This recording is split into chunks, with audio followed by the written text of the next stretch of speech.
Tia Sam tá aqui na casa dela com os filhotinhos, ó, se acabando de rir, Lohan e Samuel Brian, tá certo? Me cuidando aqui na minha casinha. E vocês, estão se cuidando aí direitinho? Estão lavando as mãos direitinho? Espero que sim. Fique em casa, logo logo tudo isso vai passar e a gente vai voltar a assistir nossas aulas lá na escola, tá certo? Daquele jeitinho todo especial, tá bom? Mas por enquanto fica guardadinho aí que eu tô guardadinha aqui com os meus filhotinhos, tá certo? Então olha só, hoje na nossa aula de história nós vamos estudar mais um pouco sobre a colonização do Brasil, certo? No módulo de vocês, no capítulo 5, na página 50, traz essa pergunta, olha só, quem inventou o Brasil? E é sobre isso que nós vamos conversar hoje e estudar, certo? Vamos lá? Dá beijo, pessoal, e tchau! Tchau! Eu volto com vocês depois que terminar a aula, tá bom, pessoal? Beijo! Vamos lá, pessoal? Para quem está me acompanhando pelo módulo, a página é a página 50. Para quem me acompanha pela plataforma, é a rota 5, SD1, página 123, belezinha?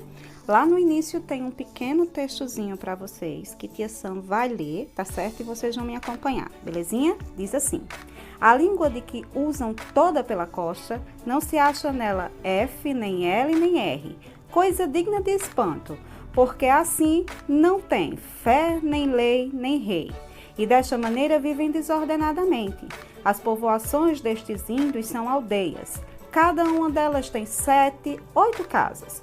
Costumam tingir-se algumas vezes com o sumo de uma certa fruta que se chama genipapo, que é verde quando se pisa e depois que o põe no corpo e se enxuga, fica muito negro. Essa carta, gente, foi escrita por Pedro de Magalhães, tá certo? E a gente pode observar em suas palavras que para ele os indígenas não tinham fé, nem lei ou rei, quando ele fala que a linguagem dele não apresentava nem a letra F, L ou R, né? Mostra também que na visão dele as aldeias eram compostas de forma irregulares, que eles pintavam o seu corpo, né, com uma frutinha e que isso chamava muita atenção, né, desse pessoal, desse povo português, né, lá do século XVI, né? E você poderia me perguntar assim, mas professora, será que era realmente essa a interpretação que nós deveríamos ter dos índios daquela época? Será que é possível conhecer parte das histórias dos indígenas por meio do relato desse escritor? Isso é o que nós vamos ver agora. No módulo de vocês, além de ter relatos deste escritor, também terá de outros, certo? Que Tia Sam vai mostrar para vocês. Mas o que eu quero que vocês observem é como esse pessoal que chegou aqui nas terras que posteriormente seria chamada de Brasil, começaram a ver a população que já habitava aqui, que eram os indígenas, ok? Como de costume, meus amores, vocês vão responder essas 3 perguntinhas, certo? Que tem tanto no módulo de vocês como na plataforma, no caderninho, certo? Lembrando de sempre colocar o cabeçalho, tá bom? Então, nesse primeiro relato desse europeu, né, o que a gente vê, o que chama a atenção é que ao chegar às terras do que seria o Brasil atual, os portugueses encontraram um mundo bem diferente do que eles não estavam acostumados a ver, né, que eles não conheciam. Plantas diferentes, para eles exóticas, animais diferentes, bem coloridos e o povo que ativou a curiosidade deles, pessoal. Eu quero que vocês copiem esses 2 tópicos no caderninho de vocês, belezinha? Então, gente, essa visão que esses portugueses tinham também serviram de inspiração para artistas fazerem pinturas retratando aquela época, né? Os jesuítas, os viajantes e os colonos sempre escreviam, sempre deixavam algum registro das viagens que eles faziam para cá, né? Relatando os diferentes aspectos das vidas dos nativos da região, né? E da população colonial. E assim surgiram obras de arte que hoje nos ajudam, né, a, vamos dizer assim, visualizar melhor como era essa época. E outros visitantes estiveram por aqui também relatando o que viram, né? Fernão Cardim foi um deles. Ele nasceu por volta de 1548 em Portugal e tornou-se padre, certo? Então ele vinha como jesuíta, tá certo? Para tentar catequizar os índios, né?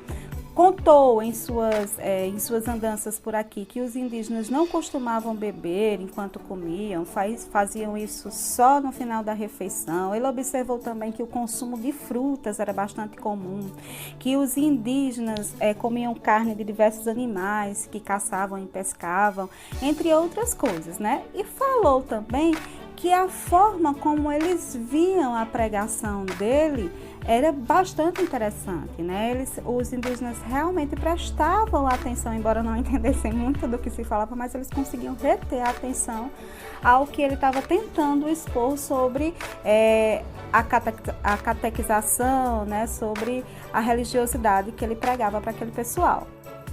Então, gente, os relatos e as cartas eram a principal forma de comunicação utilizada pelos europeus no passado. É assim que os registros eram feitos, né? Se vocês observarem direitinho esse desenho aí, que também era uma forma de mostrar um pouco do que eles viam, né? Esse desenho é de Hans, certo? Foi feito no século XVI, mostra os viajantes entre os Tupinambás, certo? No estado de São Paulo. Hans foi o autor, né, de 2 viagens ao Brasil, que foi escrito em 1557. Ele era alemão e esteve 2 vezes aqui no país, certo? Na sua segunda viagem, o navio dele naufragou e ele se refugiou no forte de Bertioga, que essa hoje está com a língua enrolada, hein? Em uma batalha entre os portugueses e os indígenas, foi capturado pelos tupinambás e mantido como refém por 9 meses. E foi nesse momento que ele produziu todo esse relato e essa experiência que posteriormente veio se transformar em um livro, e essa experiência fez muito sucesso na Europa, pessoal. Agora eu vou deixar para vocês um videozinho, certo? Mostrando um pouco do desenvolvimento dos indígenas, um pouco dessa cultura, certo? Que vocês já conhecem, mas tem alguns detalhezinhos bem interessantes que eu quero que vocês prestem atenção nesse vídeo, belezinha?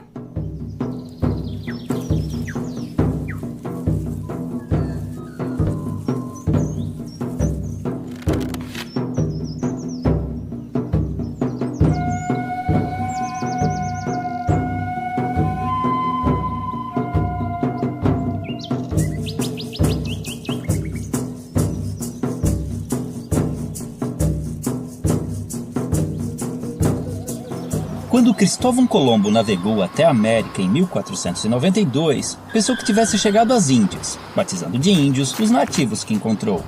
Porém, apesar de terem sido generalizados nessa classificação, os índios não se viam como um povo unificado, pois eram divididos em uma variedade de etnias sem qualquer identificação entre si. Acredita-se que os primeiros habitantes das Américas chegaram há mais de 20 mil anos, atravessando uma passagem congelada entre a Ásia e a América do Norte, e então espalhando-se por todo o continente. Em algumas regiões, formavam civilizações avançadas. Já no Brasil, fragmentaram-se por todo o território, formando grupos de diferentes tamanhos. Eram sociedades comunais, descentralizadas e igualitárias, vivendo da caça, pesca e agricultura de subsistência, e em sua maioria seminômades, mudando suas aldeias de local conforme os recursos naturais fossem se esgotando, permitindo, mesmo que involuntariamente, a recuperação natural do solo abandonado. As habitações eram geralmente coletivas, chamadas de ocas, variavam de tamanho e forma entre as tribos, mas normalmente eram dispostas em torno de um espaço cerimonial, onde realizava-se todo tipo de atividade diária, além de celebrações e ritos conduzidos por pajés e anciões. As tribos eram formadas por laços de parentesco e afinidades, e mantinham contatos com outras comunidades através de relações de comércio, cooperação, casamentos, alianças e também de guerras, que eram comuns entre as sociedades indígenas, apesar de sua natureza pacífica. A virgindade era pouco valorizada e a vida sexual costumava ser livre de tabus. Muitos homens ofereciam favores sexuais de suas esposas a visitantes, como forma de cortesia. As famílias podiam ser monogâmicas ou poligâmicas, e o divórcio era algo corriqueiro.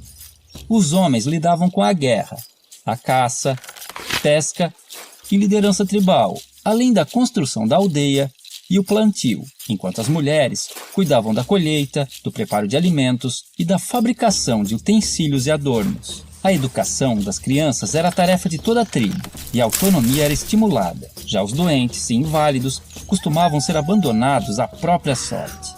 Os indígenas tinham conhecimento na fabricação de bebidas fermentadas e deixaram grande herança à culinária brasileira, com pratos derivados da mandioca e do milho. Sua dieta também era diversificada em proteínas animais, graças à caça e à pesca. Em festejos, cobriam seus corpos com pinturas, penas e plumas, e a nudez no dia a dia era comum e não causava vergonha. Por viverem em florestas, muitas vezes precisavam usar protetores genitais e tangas, mas mantas cobrindo o corpo eram raras. Muito higiênicos, devemos a eles o costume do banho diário. Mantinham muitos ritos e crenças religiosas, os quais podemos identificar por xamanismo, uma mistura de religião, crença, sistema de pensamento e configuração do mundo, em que acredita-se num universo não linear, sem início e sem fim definidos, onde o tempo se confunde. Não possuíam uma doutrina, assim como não acreditavam em um Deus único e supremo, tendo a figura do xamã, o pajé, como seu elo com o mundo divino. Em sociedades sem esses representantes, acreditava-se que os espíritos e antepassados se comunicavam com os humanos através de animais, sonhos e visões. Muitas de suas lendas tornaram-se populares entre os não-índios, enriquecendo o folclore nacional. O uso de alucinógenos, tabacos e ervas era muito comum nos mais diversos rituais. Orientados pelas fases da lua e conhecimentos astronômicos, entendiam as relações entre as mudanças climáticas, nas quais baseavam seu plantio e colheita.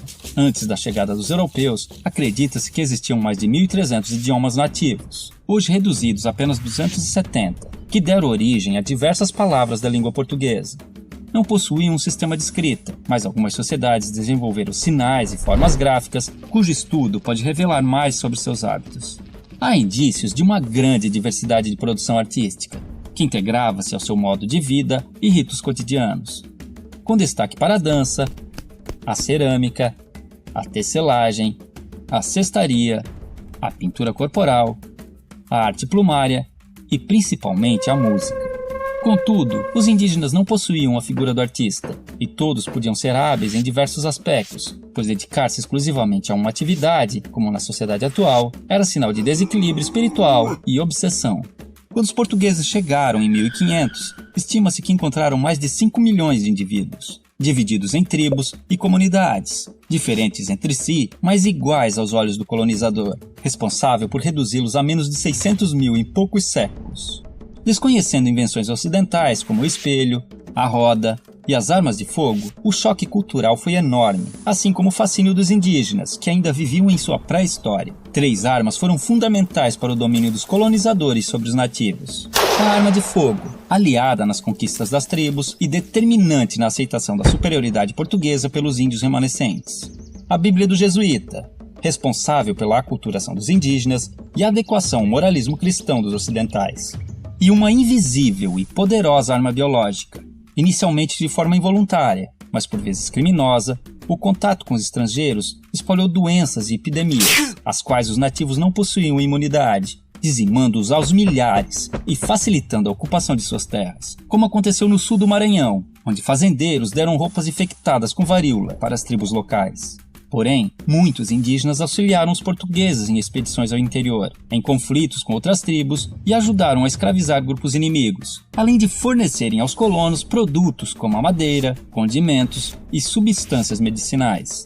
Isso tudo forçou os remanescentes a viver em condições precárias por muito tempo. Somente em 1967, com a criação da FUNAI, começaram a surgir e ganhar força associações indígenas que buscam melhorias em áreas como saúde, educação, meio ambiente, patrimônio e demarcação de terras.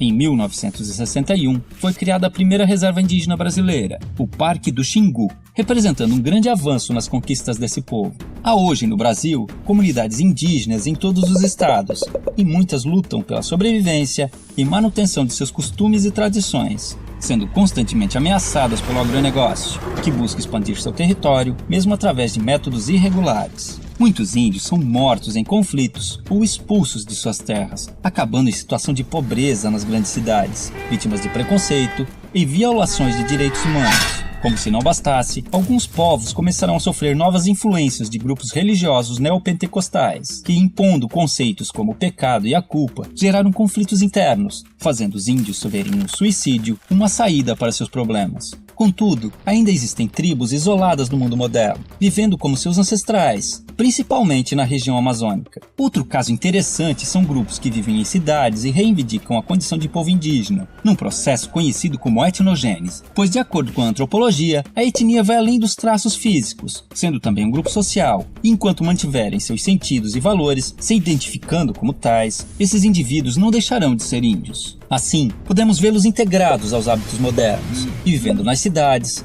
ocupando o mercado de trabalho, cadeiras nas universidades e cargos públicos, buscando também representação política e lutando por direitos como os cidadãos que precisam manter sua cultura e tradições vivas, frente aos novos desafios que estão por vir.